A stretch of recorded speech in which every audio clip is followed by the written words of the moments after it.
नमस्कार, बहुत स्वागत है आपका। आप देख रहे हैं इंडिया टीवी। मैं हूं आपके साथ प्रिया सिंह सोमवंशी। प्रधानमंत्री नरेंद्र मोदी इस वक्त भी काम पर हैं और विपक्ष के सबसे बड़े नेता प्रतिपक्ष राहुल गांधी इस वक्त भी छुट्टियों पर है। नरेंद्र मोदी कल बीजेपी की कार्यशाला में शामिल हुए थे। नरेंद्र मोदी ने आज एनडीए सांसदों की मीटिंग में हिस्सा लिया। दिल्ली में कल उपराष्ट्रपति चुनाव की वोटिंग है। मोदी के नंबर पूरे हैं, एनडीए के लिए सब ओके है। फिर भी मोदी चुनाव के काम में जुटे हुए हैं। विपक्ष के पास नंबर नहीं है और फिर भी राहुल गांधी छुट्टी मना रहे हैं। मोदी क्यों जीत जाते हैं और राहुल गांधी क्यों हार जाते हैं? जो लोग ये सवाल पूछते हैं उन्हें मोदी की वर्किंग पैटर्न को समझना चाहिए। 24 साल के 365 दिन और दिन के 24 घंटे मोदी के काम करने का तरीका क्या है? मोदी के सोचने का तरीका क्या है? मोदी की पर्सनल डायरी के कुछ नए पन्ने खुल रहे हैं, गौर से देखिएगा।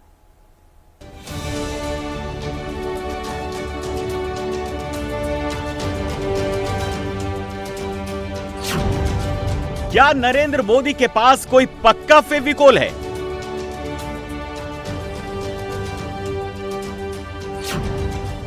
नरेंद्र मोदी का जोड़ कभी टूटता क्यों नहीं? नरेंद्र मोदी का कैलकुलेटर कभी फेल क्यों नहीं होता?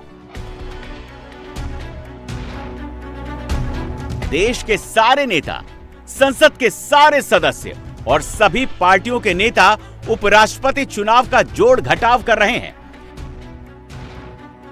नरेंद्र मोदी ये जोड़ घटाव गुणा भाग पहले ही निपटा चुके हैं और पंजाब जाने का प्रोग्राम भी बना लिया है। मंगलवार 9 सितंबर को उपराष्ट्रपति चुनाव में वोट डालने के फौरन बाद मोदी बाढ़ प्रभावित पंजाब के दौरे पर निकल जाएंगे। चर्चा है कि मोदी पंजाब को कोई बहुत बड़ा विशेष राहत पैकेज दे सकते हैं। पंजाब चुनाव में अभी 1.5 साल बचे हैं। मोदी का काम शुरू हो गया है। ये काम आयरन टच से नहीं हो रहा, ये काम वेलवेट टच से हो रहा है। 11 साल 3 महीने 13 दिन नरेंद्र मोदी ने इतने दिन में कोई छुट्टी नहीं ली। 4124 दिनों में नरेंद्र मोदी बिना किसी ब्रेक के काम कर रहे हैं। 26 मई 2014 को नरेंद्र मोदी जब से प्रधानमंत्री बने हैं, वो बिना लीव लिए लगातार काम में लगे हुए हैं। प्रधानमंत्री की कुर्सी पर 11.25 साल बैठ चुके नरेंद्र मोदी 12 साल 7 महीने और 23 दिनों तक गुजरात के मुख्यमंत्री भी रह चुके हैं। यानी लगभग 24 साल से मोदी लगातार लगे हुए हैं। उम्र के इस पड़ाव पर इतना काम मोदी के विरोधी मोदी को ट्रोल करने के लिए महामानव कहकर व्यंग करते हैं। मजाक मजाक में ही सही, मोदी के विरोधी सच ही कहते हैं। एक राहुल गांधी हैं जो प्रधानमंत्री तो बनना चाहते हैं, मगर उनके काम करने का तरीका क्या है? 16 दिनों के लिए राहुल को बिहार की धूल भरी सड़कों से गुजरना पड़ा तो छुट्टी मनाने के लिए राहुल मलेशिया चले गए। पहले बीजेपी आईटी सेल ने राहुल की मलेशिया वाली तस्वीर दिखाई, अब राहुल का मलेशिया वाला वीडियो भी आ गया है। सोचिए, अगर प्रधानमंत्री मोदी छुट्टी मनाने मलेशिया चले जाते तो क्या होता? क्या सरकार का काम इतने स्मूथ तरीके से हो पाता? क्या बीजेपी इस तरह इनविजिबल पार्टी बन पाती? साथियों, मेरे शब्द लिख के रखिए। भारत अब रुकने वाला नहीं है।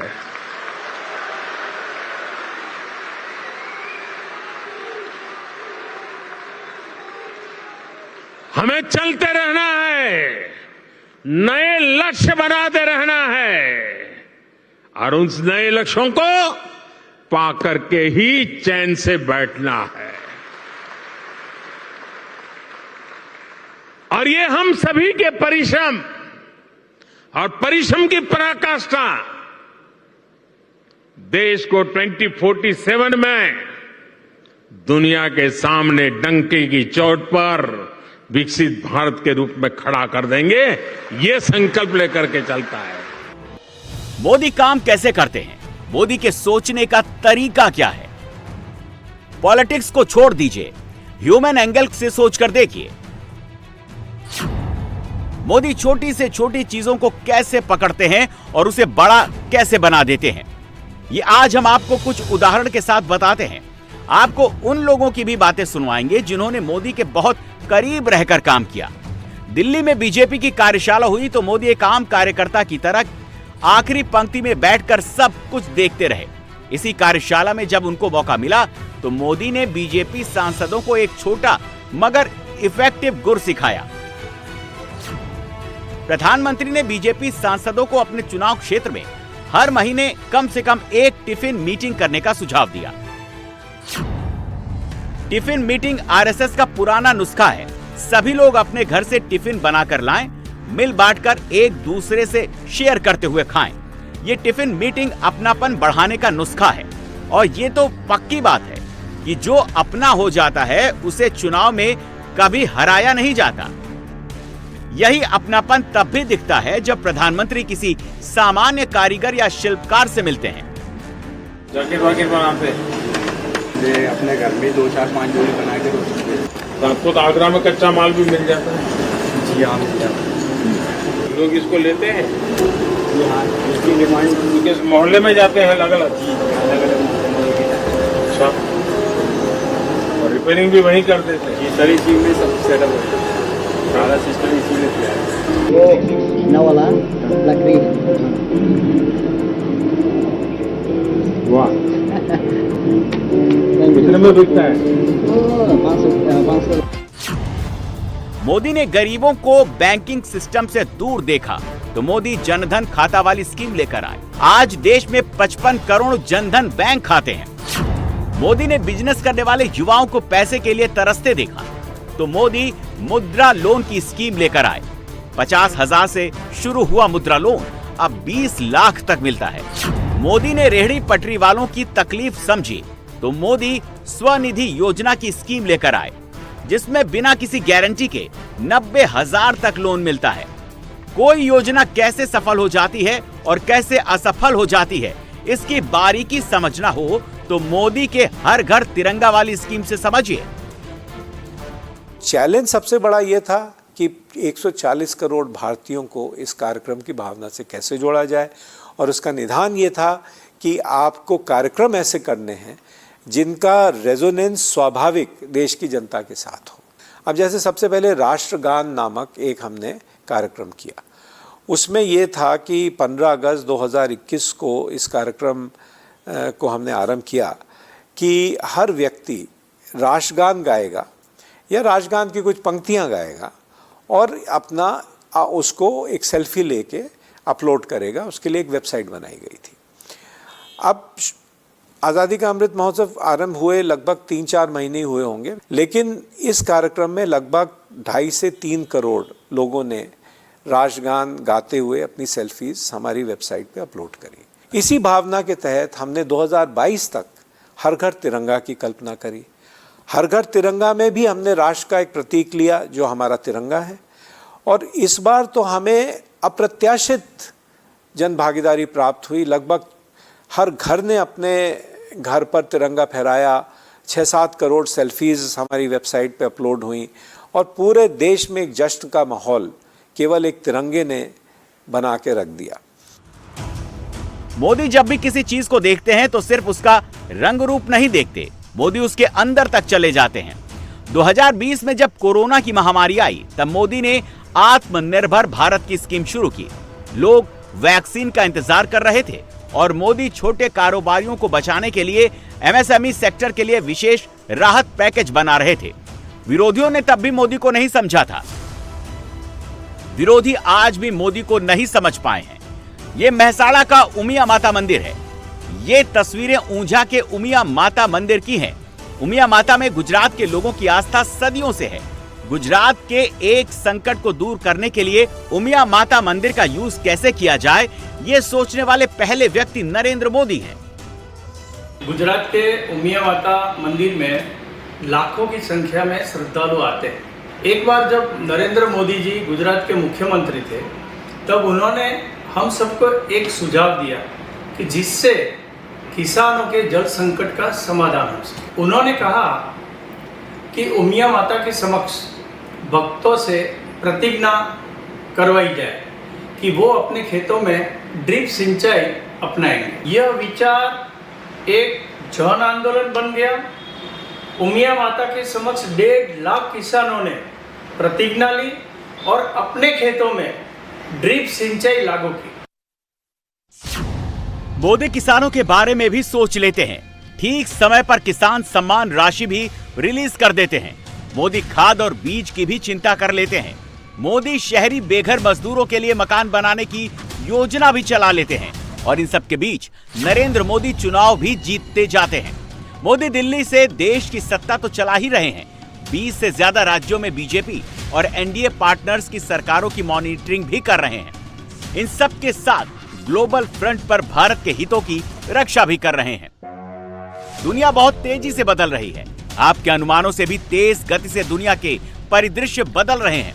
दुनिया की सियासत बदल रही है। दुनिया में कारोबार के तौर तरीके बदल रहे हैं। इन सब के साथ बदल रही है भारत की विदेश नीति भी। रियलिस्टिक, प्रैक्टिकल, दूरदर्शी, no non alignment, India first, looking east, global south, quick decision, long term friendship, negotiator for the nation. Modi एक साथ कई रोल निभाते हैं और कभी शिकायत नहीं करते। मोदी जब विदेश में थे तब बिहार के दरभंगा में उनकी स्वर्गीय मां को गाली दी गई। मोदी ने जापान और चीन में पहले देश का काम किया। मां के अपमान का मुद्दा मोदी ने तभी उठाया जब वो अपने वतन लौटकर आए। पंजाब की बाढ़ में मोदी के लिए एक चैलेंज है।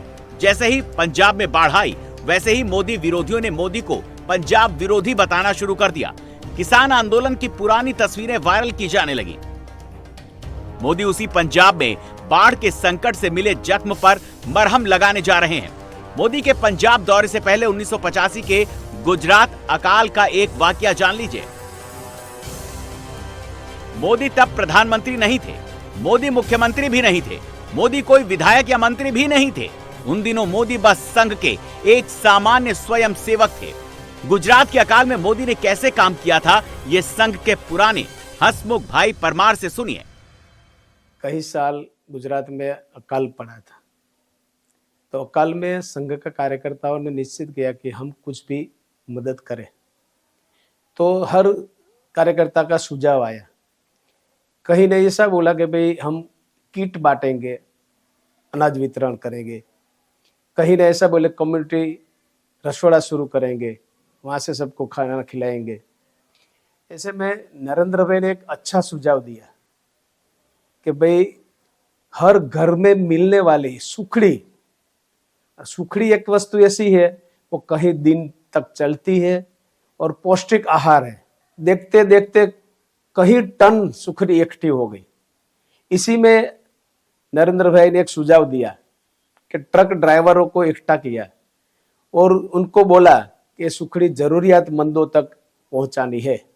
इस अभियान से काफी लोग जुड़े और एक जन आंदोलन बन गया। महज 25,000 रुपये से शुरू की हुई पहल 25 करोड़ तक पहुंच गई। सोचिए, अगर मोदी प्रधानमंत्री नहीं होते तो क्या होता? अगर मोदी प्रधानमंत्री नहीं होते तो पहलगाम के बाद क्या ऑपरेशन सिंदूर होता? अगर मोदी प्रधानमंत्री नहीं होते तो क्या टैरिफ लगाने के बाद डोनाल्ड ट्रंप यू टर्न मारते? अगर मोदी प्रधानमंत्री नहीं होते तो क्या न्यू वर्ल्ड ऑर्डर में भारत अपनी जगह बना पाता? राहुल गांधी अंग्रेजी में अच्छा भाषण देना सीख गए हैं, लेकिन राहुल गांधी में कंटिन्यूटी नहीं है। हिंदुस्तान की डायनामिक पॉलिटिक्स संभालने के लिए जिस बुनियादी समझ की जरूरत है, वो समझ, वो कमिटमेंट नरेंद्र मोदी में है। मातृभूमि की सेवा में मैंने कोई कोर कसर नहीं छोड़ी। ये आप ही के संस्कार है, इस मिट्टी के संस्कार है।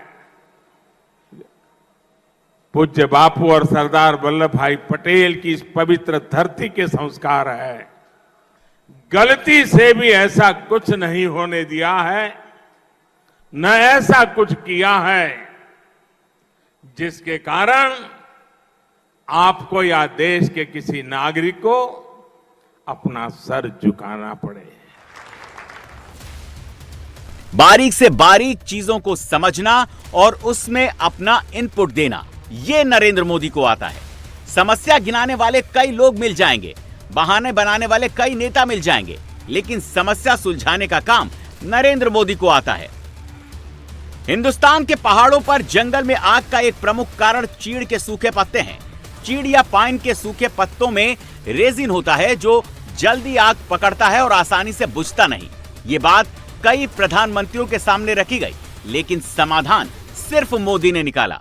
प्रधानमंत्री जी जो जंगलों में आग लगती है फॉरेस्ट फायर से, उसके ऊपर उनका काफ़ी ध्यान रहा है पिछले कुछ सालों से। प्रधानमंत्री जी ने बहुत ही इनोवेटिव आइडिया दिया कि जैसे जो हमारे पहाड़ी राज्य हैं उत्तराखंड, हिमाचल, यहाँ कई बार जो जंगल में आग लगती है वो ये जो चीड़ के जो पाइन नीडल्स जो गिरी रहती हैं उसकी वजह से होती। तो उन्होंने कहा कि क्या हम ऐसा कर सकते हैं कि इन पाइन नीडल्स को, चीड़ के सूखे पत्तों को कलेक्ट करके इनको रिसाइकल करके कुछ और प्रोडक्ट्स बनाए जाएं, जिससे गांव के लोगों को रोजगार भी मिले, उनकी ओनरशिप हो, उनकी भागीदारी हो आग को कम करने में।